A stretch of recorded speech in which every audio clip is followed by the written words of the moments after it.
This is Sid Panjabi. Hope everyone's doing well and had a good Monday to trade. So I'm going to analyze the Bank Nifty on the daily time frame. So this is the chart of the Bank Nifty. I've plotted 20,150 levels and 17,122 levels. So on the upside, Bank Nifty doesn't look like it's going to break 20,157 anytime soon, nor does it look like it's going to break around 17,122 levels on the lower side. So Bank Nifty today, it opened higher than Friday's close, and then from there it started selling into the rally, and by the end of the day it made a low of 18,900 levels, and also it closed at 18,950.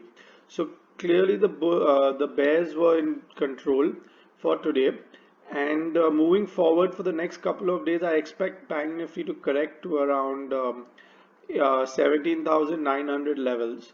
And even if you take this trade and you want to uh, go short, please put a tight stop loss at around 20,200 levels, which is, again, I've marked it out here, around those levels.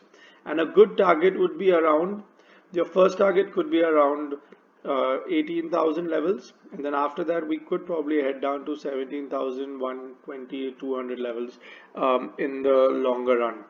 So that's my analysis on Bank Nifty. We had a good day on SBI. We shorted it in the morning, one lot in the futures market, and we made about 6,200 profit today. So it was a good day overall, and this is my analysis for Bank Nifty. So thank you for watching.